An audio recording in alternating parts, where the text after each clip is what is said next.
IBA est une société wallonne spécialisée dans le traitement et le diagnostic du cancer. Née ici à Louvain-la-Neuve, cette société est aujourd'hui leader mondial en protonthérapie, mais aussi dans la distribution de certains radioisotopes utilisés à des fins de diagnostic.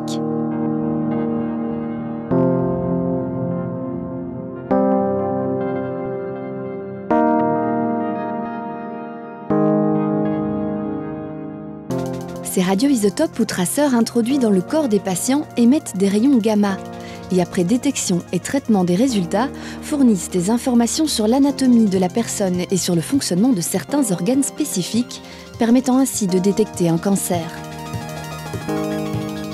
Ce sont des traceurs qui ont une particularité, c'est qu'ils ont une durée de demi-vie très courte. Donc, ça veut dire que toutes les 2 heures, ils perdent la moitié de leur activité, de leur pouvoir marquant, je dirais, de pouvoir de visibilité.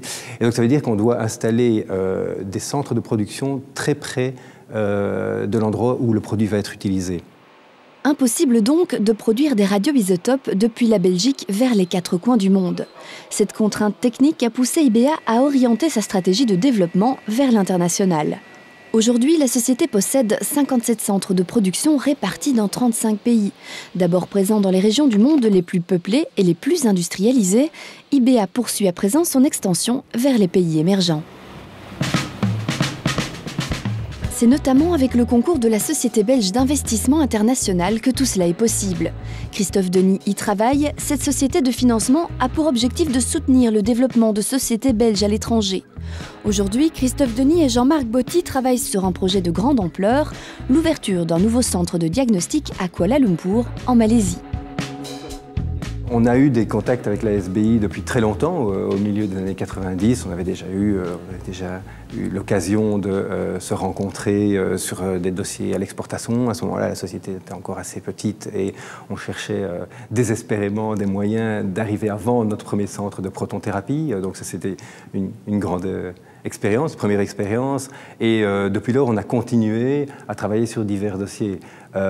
Pour nous, c'est un très gros avantage d'avoir des partenaires comme cela, principalement dans les pays émergents. Ça rend possible le développement de centres de production dans ces pays-là. Et donc, ça rend possible l'accès à ces pays à ce type de diagnostic très précis, très fin du cancer et surtout très précoce du cancer, donc c'est important. Et pour nous, avoir la confirmation par la SBI que c'est un projet sain et viable est quelque chose qui nous permet de prendre les bonnes décisions.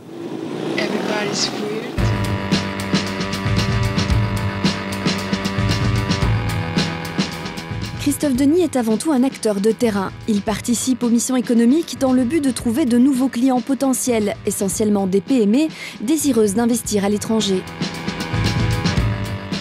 Il y a le réseau de relations qu'on peut apporter, les connaissances qu'on a des clients qui sont déjà établis dans le pays en question. On les met en contact, donc là aussi c'est très intéressant d'avoir un Belge qui est à l'étranger, ici en Malaisie par exemple, pour savoir comment il a procédé pour les business licenses, les autorisations, où se localiser, etc. Donc ça c'est une chose qui est importante. Il y a l'aspect conseil que l'on peut donner aussi. On existe depuis plus de 40 ans, on a financé plus de 300 projets dans le monde, donc on a une certaine expertise. Et donc là aussi, on essaie de la mettre à disposition des sociétés belges. On est là aussi pour soutenir financièrement le développement des sociétés belges à l'étranger. En fait, on est assez complémentaire à ce que les banques belges font, parce que les banques belges généralement financent l'aspect en Belgique, tout ce qui est développement en Belgique, tandis que nous, on se concentre vraiment sur le financement à l'étranger. Trouver des lignes de crédit dans des pays asiatiques ou autres, c'est pas spécialement aisé, surtout pour une société qui démarre en fait son activité. Et quand c'est une société greenfield, comme on dit dans notre jargon, nous on est vraiment là pour les soutenir dès le départ, et donc c'est le troisième aspect financier qui est important, quoi.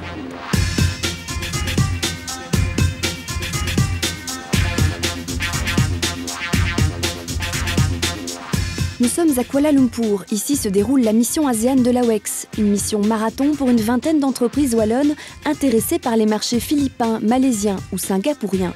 Leur objectif, trouver pour la plupart des distributeurs ou des partenaires locaux, mais tous finissent par se poser la même question. Pour quelle stratégie faut-il réellement opter ? Quelle est la meilleure approche Donc c'est probablement rester opportuniste et desservir nos contrats à partir d'une base européenne dans un premier temps. Mais on ne peut pas rester opportuniste tout le temps si vraiment on veut faire du développement. Donc à partir de là, il faut se poser la question du développement local. Et alors, qui dit développement local dit, voilà, investissement seul, co-investissement, mais en tous les cas, investissement. Le passage finalement à un établissement, une filiale à l'étranger est intéressant parce que généralement, en fait, les sociétés ou les clients potentiels sont intéressés d'avoir finalement une société qui a pignon sur rue dans le pays local. Mais ce n'est pas évident de passer de l'export à l'établissement, ça c'est clair. Moins, parce qu'on veut quand même avoir une suffisance... Si les entreprises veulent poursuivre leur croissance dans le contexte international actuel ou simplement maintenir leur position sur le marché, elles seront de plus en plus obligées de réaliser cette croissance à l'étranger, y compris via des investissements locaux et surtout dans les pays émergents. D'où la mission principale de BMI SBI, encourager l'internationalisation et soutenir les bons projets d'entreprises belges.